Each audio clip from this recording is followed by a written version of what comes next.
I'm Rob Licuria, Senior Editor at Gold Derby, here with two-time Oscar nominee Hank Corwin, editor on Adam McKay's scathing satire, Don't Look Up. First of all, Hank, as the editor of a film like Don't Look Up, you must have been so conscious of its tone, which shifts throughout from uproarious comedy to scathing satire and ultimately melancholy and anger. I can't imagine how difficult it would be to thread that needle. Talk us through that. Yeah, no, it's actually a good question. Trying to find the tone was perhaps the most challenging part of this movie, and as you can imagine, it was a moving target. I knew, and Adam knew where we wanted to end up. It ultimately it was almost religious. It was almost liturgical, but we had to back into that initially. Well, the most difficult scene in the movie to cut, really, and the scene that lasted for the duration of the edit, was the first Oval Office scene, where we were just trying to acetate the tone. And the thing is, what would happen is if the tone weren't correct, then it would ripple down. So 20 minutes later, 30 minutes later, or even the last 2.5 reels, which basically is from when the DiCaprio character has his rant on, wouldn't resonate. You know, we started really wide and it was funny. I mean, it's a comedy until it isn't. I mean, this movie, Rob, is really hard to define. And I think for some people that might have been a little bit problematic because it is hard to define. What is this? And it's really very forward looking. But again, to get back to the tone, it was just basically trial and error. We would put the movie in front of an audience, and if the first Oval Office scene was too funny, then the movie felt flat. And when we got to those precious last 2.5 reels, the poignancy just didn't impact well. You know, so it was just a matter of discipline and pulling stuff out and putting stuff in. Wow. See, I just think a lot of lay people probably wouldn't completely understand how the edit makes such a difference to tone, to tension, to emotion. A lot of us don't quite understand it. And I'm very curious to understand, particularly you mentioned the Oval Office scene, the first one with President Orlean, and she's got her crazy coke-addled son, the scientists, all the people mulling in the background. What tricks were you using, or what were you employing in that scene to make it funny, but also to give us this sense that we're being led by complete morons? Well, you know, we had to have a foil, and Jennifer Lawrence's character, Kate DiBiase, became almost a Madonna figure for me. You know, as editors, we generally have subtext, or I can't speak for other guys, and women, but I've got subtext for everything I cut. So she became compassion. She became a goddess of compassion and of truth and knowledge. And the more hurt she was, and she's an unbelievable actress. You can just tell by some of her expressions how wounded she is. You know, so we could actually attenuate how far Meryl Streep was going, how far Jonah Hill was going, whether we were going too far. You know, Adam initially, one of his mandates was he didn't want to gut the audience. And so we had to, you know, this is really interesting because I started looking at the opening of the film, Rob, this morning. And, you know, there may be little moments, individual parts from scenes that maybe I wouldn't have cut that way unless they were part of a flow. This is the only movie that I've really cut this. It's more like a collage I don't know if I'm making myself clear. There It's you are. sort of like painting a flow. Yeah. And I don't know if I'm answering. No, you are. Like every little shot we got of Jason, touching his nose, and then Orlean's ridiculous kind of smug look. Debbie Askey's just incredibly bemused by the whole situation, starts getting upset. Yeah, it's a really interesting. It's a collage and montage. But speaking of, the final scene before the scene on the other planet, and spoilers alert, if you haven't seen the film, go away, come back. So when the comet hits the Earth, we see the planet engulfed in catastrophic shockwave. And then we get this fantastic montage, which is, I think, for anyone who doesn't understand editing, this is where people will probably see your work as most obvious. Crowds on beaches, baby at bath time, wildlife, deadly debris hurtling from the sky, and of course that poignant dinner where the scientists and their colleagues sit for one last meal. It's a stunning sequence. It's jarring, and it shows us what's at stake if the world was ever to come to an end. And I just wonder, what did it take for you to put that together? Was it challenging, difficult, enjoyable? Talk us through it. Yeah, no, I mean, this is funny. I actually have my wedding video in there, where Elvis, I was working on, I think it was Natural Born Killers, and my long-term partner had wanted to get married, and I never thought. I told her, when we have a free weekend, we'll get married. There was an LA earthquake, and I came home and I said, "Good news, honey. I don't have to go to work." So we got married. I'm to this day, I'm so ashamed that I had to be married by Elvis. I mean, she deserved much better. But anyway, and she's got this beatific, wonderful smile. She's so happy. And so I wanted to show that as a moment in the thing. I wanted, it's hard to describe collage.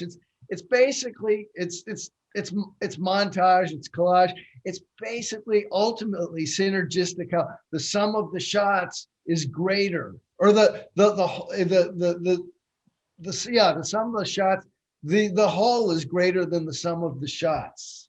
Yeah. And the emotion, and we had real sadness, and it became religious. I mean, with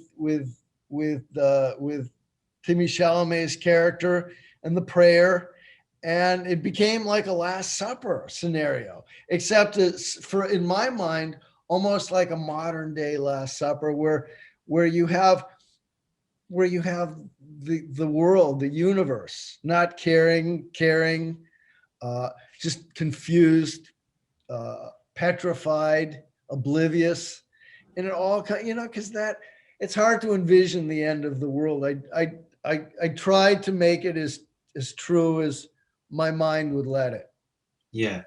I mean, it was a super poignant moment after almost 2 hours of sitting through.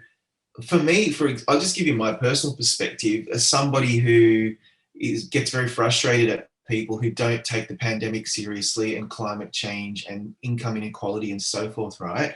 This movie really affected me. And then by the end, I was like, yes, this is what people need to see, because while we can have Senate hearings where people are screaming at Dr. Fauci or people saying climate change is a hoax, at the end of the day, we are all going to suffer if people don't look up. And so I loved that message, and I loved how it made me feel sad and angry. And I'm just wondering, was that always the intention? Were you thinking of maybe ending the film just super funny like it started? No.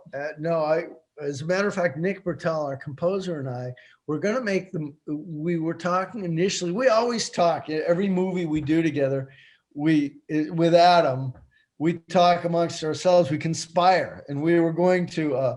We didn't want it initially to be a comedy. It was going to be almost operatic. It was going to be a ballet with these dark comedic moments. And thank God Adam brought us to our senses and made the opening a comedy. The ending was,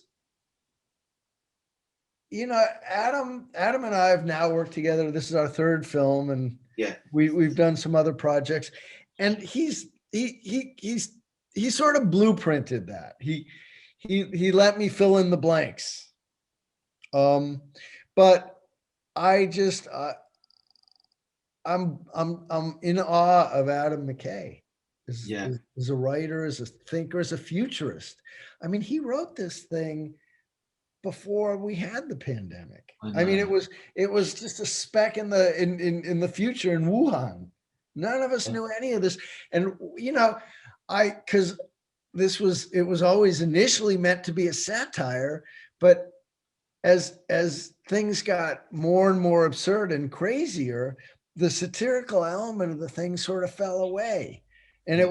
it was a matter of pushing and pushing, and that affected how much comedy we would put into the thing. Yeah.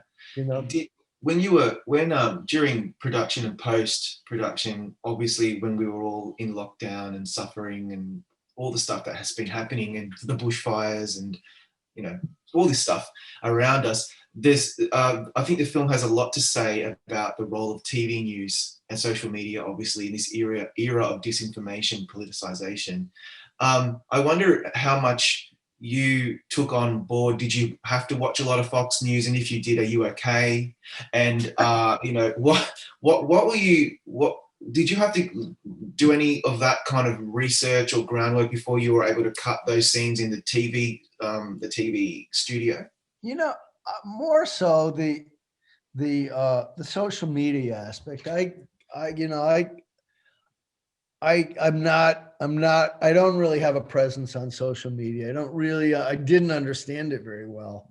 To this day, I'm just shocked at some of the views. And, there's this democratization of madness and of inanities, so it was, I think I partook of a lot of that. I just immersed myself. And fortunately, I had a fantastic group of assistants and additional editor who were able to help me visualize these things. Yeah. But it was a trip. It was a trip, I must say. Yeah, it sure was, especially for us watching it. The ending is poignant and sad and provokes anger, frustration. But then during the credits or after the credits, we get the scene on the planet, and I was roaring when President Orlean was mangled by that alien bird thing. I just thought that was just so brilliant. You just gave it away. I can't believe you did that. I know no one's allowed to watch this, right, unless they've seen the film. And I'll put a spoiler alert, but that is the best moment. I told Adam when I spoke to him how much I loved it. He said it was kind of done on the fly, and he was very proud of that too. He's an old communist. What can you yeah. Oh, that's controversial. No, I'm kidding. So what did you think when you saw that footage and you had to cut that together? Were you laughing? I loved it. The thing is, after the ending, you almost need like an emotional palate cleanser. Yeah. Consider it like the ginger, between courses in your sushi dinner. Yeah. And I just thought it was fantastic, and we needed to laugh. Yeah, we did. But it's. Oh, go ahead. I'm so sorry. No, go ahead. No, if you have. I just, maybe I shouldn't be saying it. It sounds like a plug, and maybe it is, but I love this movie, and it's weird. It may be the most challenging movie I've ever cut. And I don't know if I'd necessarily, because times have changed. The world keeps evolving. I don't know if I'd cut it exactly the same way, but it's a document of also of the times. One thing, I read, and I was that people found a shot that I put in with the crew. I don't know if you heard about that. No. I did that. I did that deliberately because it was the one of the skating scenes with Timothée Chalamet. All right. And we had a crew in there. And what I wanted to do, I had come off this classically cut scene with with the president, Mark Rylance, and Leonardo DiCaprio. And then I just wanted to get really aggressive for a few beats. And, I wanted to put in, well, I saw this shot where you had crews wearing visors and face masks and gloves. And I wanted to have that in sort of as, I can't really call it an Easter egg, but like a document, for the future. And I showed it to McKay, who picked up on it right away, and we discussed it. And I just think there's something really wonderful in this movie showing like the plague times during the making of this film. Yeah. So, it's what can I say? I love this movie. Yeah, I do as well. And I think when we watch this in 10, 15 years, when hopefully the pandemic is a distant memory, that's a really, really good little touch there. That's a great one. Why do you think, I know you're not on social media, but surely you know that it's been pretty divisive. There's been people adore it, or they are skeptical to it and pushing back on it. Were you expecting the film would provoke as much debate and discussion as it has? Absolutely not. Adam mentioned it before it came out that we were in for a ride. Of course, I didn't believe him. I thought everyone would feel the way I did.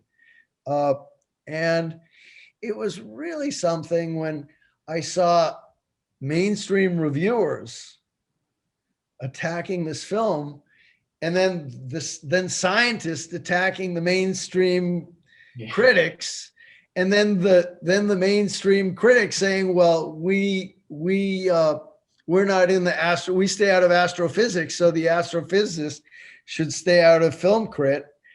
And it just became this crazy existential struggle between these people. And look, because I've looked at this film so many times afterwards, trying to figure out what people didn't like about it. Yeah. And I just don't understand. That's the thing about social media that's bewildering to me sometimes. Either I just don't get it, or some people are barking mad. I just don't get it. I think that's spot on, actually. But yeah, I'm the same. I mean, you don't have to love a movie, but some people were just so angry about it, and I just think, look, if it's not your cup of tea, that's fine. But I mean, I totally get it. Yeah, I loved it. I thought it was amazing, and so a lot of people did. I'm wondering, you said earlier with Adam, when you're working with Adam, that you're filling in some of the blanks. I mean, his writing is so sharp, and he elicits these beautiful performances, and you've got all these running gags like Vice and The Big Short was a similar situation. So you've got 2 Oscar nominations for your 2 previous films with him. Why do you think your peers respond so well when you're editing an Adam McKay film? I'm not a big enough narcissist to think it's because of my editing. Yeah. Editing is so misunderstood. Yeah. And people seem to love and reward films that they love and that are Academy bait. Yeah. Because I've cut other films that I'm very proud of that nobody noticed or cared about. So I'd like to think that they appreciated what I did, but basically what I do is in service of the movie and of the director. I just can't allow myself to think that my editing has anything to do with the success or the failure of the film, although maybe it does. Yeah, I would say that it does. I remember when The Big Short came out, and people were specifically mentioning how well it was edited, and I think the same will go for Don't Look Up and even Vice. On that note, mate, congratulations on a fantastic film, and good luck this award season, and thanks for your time today. Thank you. You were very kind. It was lovely. Hopefully we'll do it again.